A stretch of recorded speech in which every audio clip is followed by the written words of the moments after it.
根据路透社的最新报道，9月9日深夜至10日凌晨，约19架疑似俄罗斯来源的无人机穿越波兰领空。该事件正值西部2025俄罗斯与白俄罗斯的联合军演期间，波兰军方与北约盟军紧急升空拦截，这使迄今为止北约成员国在这次俄乌冲突中首次在本土领空射击进入之无人机物件。波兰总理唐纳德·图斯克称，这是自第二次世界大战以来最接近全面军事冲突的一刻。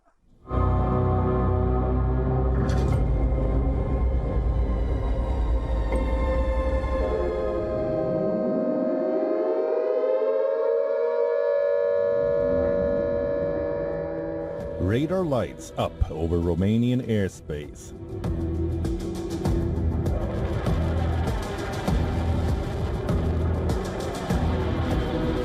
Fighter jets are launched in seconds. Romania says a Russian drone breach triggered the scramble. Polish authorities had warned earlier of similar incursions. Tension spikes from Warsaw to Bucharest. Moscow has once again asserted that it has nothing to do with the drone incursions. Now Kremlin has issued a strong statement, saying that NATO is de facto involved in this war. Former Russian President Dmitry Medvedev warns that NATO countries shooting down Russian drones over Ukraine would be treated as a direct act of war.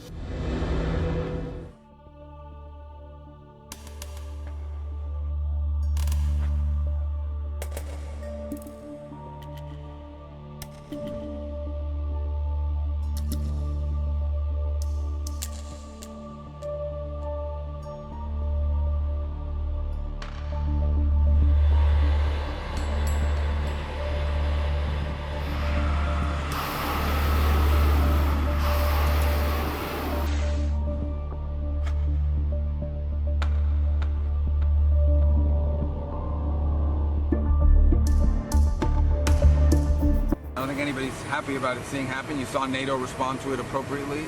We don't want to see it happen again. We think it's a unacceptable and unfortunate and dangerous development in this regard. The drones were intentionally launched. There's no doubt about the drones were intentionally launched. The question is whether the drones were targeted to go into Poland specifically. If that's the case, that if the evidence leads us there, then obviously that would be a highly escalatory move. There are a number of other possibilities as well, but I think we'd like to have all the facts and consult with our allies before we make, specific determinations. 波兰今年夏季多次回报雷达捕捉到不明飞行物，并紧急升空拦截，但多半无果。8月下旬，波兰更通报有一架疑似俄罗斯无人机短暂越境，随即自行折返乌克兰方向，并未遭到击落。同一时期，罗马尼亚与摩尔多瓦也发现俄军无人机的残骸或飞行轨迹闯入领空，引发北约关注。虽然至今缺乏有力证据证明德方刻意对波兰多次入侵或乌克兰战场有外溢失控现象，但作为北约正式成员国，波兰在侦测到无人机入侵后，随即通报国内防空指挥中心，并依据北约条款第4条。向盟国及北约联合空防指挥中心进行磋商，讨论应对措施。从6月到9月，俄罗斯这一连串不宣战却持续施压的擦边事件，与专家解读为对北约指挥链与反应时间的压力测试。随着无人机与人工智慧等科技战力日益成熟，现代战争不必宣告即可展开，而这些在天空掠过的无人机，正是未来冲突的前哨与试探。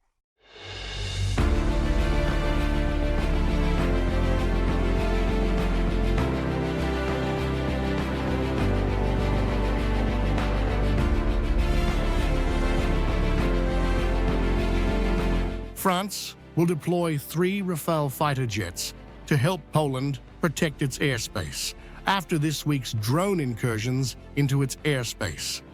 Many countries like India, Greece, the United Arab Emirates, and Qatar bank on the cutting-edge fighter jet. And now Rafale is all set to fight Putin. For over 3 years, Ukraine has engaged in nearly nightly confrontations with Russian attack drones. On September 10th, NATO experienced a glimpse of this ongoing struggle. Polish officials reported 19 breaches of their airspace, which led to a costly response involving the deployment of fighter jets and the activation of Patriot air defense systems. With assistance from NATO allies, up to 4 drones were successfully intercepted and destroyed.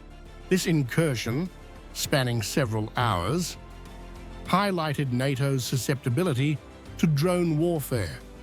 While Russian officials claimed that Poland was not a target, Belarus, a close ally of Russia, suggested that some drones had lost their course due to jamming. Nevertheless, numerous European leaders and analysts asserted that Poland was intentionally targeted. We've just heard from the High Representative for Foreign Affairs and Security Policy and Vice President of the European Commission, Kaja Kallas, that they actually came from Russia. At the same time, according to Ukrainian reports, there was a Russian drone attack on Western Ukraine, so Western Ukraine borders to Poland. It's unclear whether the drones were deliberately directed towards Poland or whether it was a mistake. Well, this is a show of strength from Russia and Belarus at a time of tension that is happening right on NATO's doorstep. This training ground is only 150 kilometers from the border with Lithuania, NATO's eastern flank, and at times the sound from these exercises is absolutely deafening. There is plenty of gunfire. There are troops, tanks, missiles, drones, fighter jets, and lots of explosions too, and you can feel the force of those explosions vibrating through you. Russia and Belarus say they are practicing how they would respond to an attack by a NATO member. They say that the drills are nothing to worry about, they are purely defensive, but whilst this is part training, it is also part theatre designed to intimidate all of those watching, both at home and abroad in the West. The message they are sending is that despite the costs and casualties incurred in Ukraine, Russia is still a force to be reckoned with. And for the likes of Poland and Lithuania, Belarus's neighbours, this is an incredibly anxious time because they remember what happened the last time these exercises were held 4 years ago. It led to a massive build-up of Russian troops in Belarus that was then used for Russia's invasion of Ukraine just a few months later.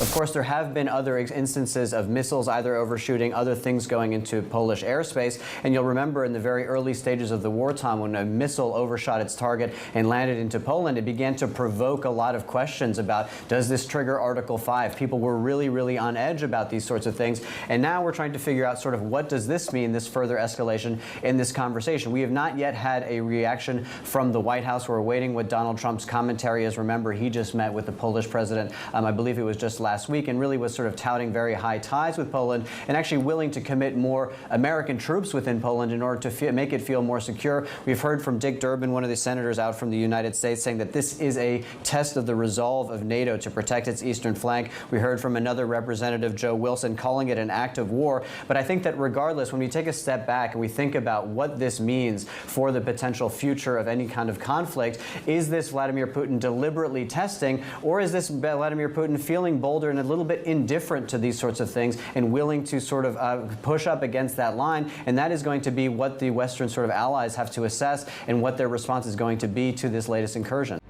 Every night, Ukraine successfully intercepts Russian assault drones as reported by its Air Force data. However, even a couple of these drones can inflict significant harm. Following the incursion on September 10th, Polish officials reported discovering drone debris at 16 different sites. This suggests that multiple drones may have evaded interception. The fact that some drones penetrated deep into Polish airspace implies that there might have been gaps in detection capabilities somewhere along the line. NATO's current air defense systems are primarily designed to identify and neutralize high-speed threats such as cruise and ballistic missiles. They are not equipped to effectively track smaller drones, which are frequently constructed from materials like fiberglass or plastic that do not bounce radar waves back as a metal missile would. Poland requires the establishment of a drone defense barrier along with innovative strategies to counter large-scale drone assaults. 这起事件对北约而言，犹如一根刺扎进掌心。在短短数日内，波兰与罗马尼亚领空相继遭遇疑似俄罗斯无人机入侵，凸显了现有防空体系的漏洞，并迫使各国重新思考，在无人机时代，传统军事架构是否已成为过时的装饰品。尤其在月初，中国于93阅兵中大规模展示的中程僚机编队与人工智慧技术形成鲜明对比。这种 AI 驱动的无人化战力，无需飞行员，分散难拦，同时成本低廉。面对这样的挑战，北约正在加速投资防空。2025年的海牙峰会就已同意，到2035年前，各成员国将把防务与安全相关支出提升到国内生产总值的 5%， 其中 3.5% 专注于核心防卫能力。另一方面，中国同样在快速扩张，官方2025年国防预算比去年成长 7.2%， 科技与 AI 相关研发经费估计达550亿美元，这笔资金涵盖半导体、量子运算到人工智慧的多项军民两用领域，为大规模无人机量产与军事 AI 平台提供后实后盾。中国工业部门的统计也显示，全国注册无人机数量接近200万架，其中军用产品已成为中东与非洲多场冲突的固定角色。就在这样的背景下，《华尔街日报》日前针对中国93阅兵展示的无人机与 AI 技术进行军事分析，提到中国近年对外军售额约30亿美元，其中无人机出口成长迅速。这次的阅兵式不仅展示技术肌肉，还有可能意在吸引海外买家，算是一箭双雕的军事展示。而在全球范围，美国、以色列与欧洲主要国家也都大幅拉高 AI 军事投资，以确保在下一波无人化战争中不被甩在后头。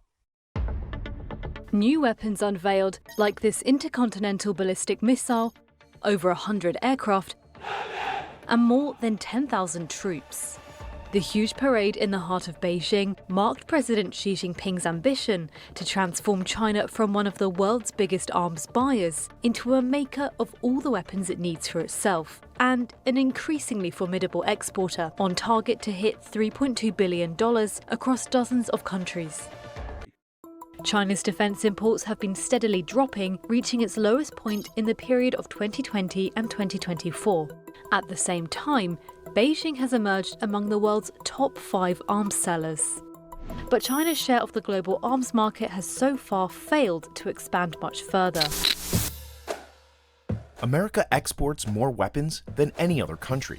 It's not even close. The United States alone controls somewhere around 43% of the global arms market. Ukraine's weapons imports have soared 100-fold since 2020, with America supplying 45% of them. So when the war first began, the United States contributed quite a bit in terms of drones. But over the course of the war, Ukraine actually stood up a very robust industrial base for drone production and has produced millions of them over the course of the last year. Lately, there's been a lot of discussion about air defense interceptors and artillery shells. Chinese arms attract buyers in the global south for several reasons. The relatively low price, the wide range of products from drones to missile systems and military helicopters, fewer restrictions on how to use them compared to Western arms, and the many different ways of paying for the equipment. Defense experts say Chinese weapons are largely untested in combat and suffer from quality and performance problems. Some analysts add the quality of the arms that China is exporting is not the same it provides to its own troops. But in May 2025, during a short confrontation between Islamabad and New Delhi, Pakistan's Chinese-made aircraft reportedly managed to down India's French-made military aircraft. We still don't know really what happened. And so I take that with a pinch of salt. But what I would say is that as Chinese defense equipment has continued to increase in quality over the last 20 years, the quality that it exports has also increased, even though it's not as strong as some of the Western counterparts, for sure. According to the AI researchers behind AI 2027, there are three main pillars that would decide a US-China AI arms race. China, previously thought to be years behind, had potentially closed the gap to mere months. So if China supposedly had their foot on the accelerator, why wouldn't they completely catch up or even surpass the US? China has amazing AI talent, a big infrastructure advantage, and top-notch companies. The answer is that the country that holds the real power over who wins the AI race isn't China or the US. It's Taiwan. The most valuable company in the world right now isn't Microsoft, Google, or Apple.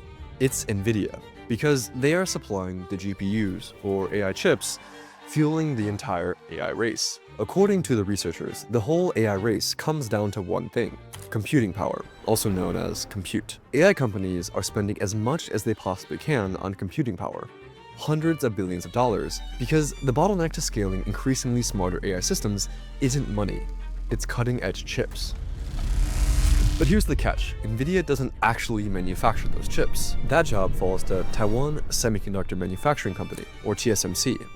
眼前这场波兰无人机入侵领空事件，只是战争的前菜，真正的主菜早已换了战场，从天空转向晶圆厂与数据中心。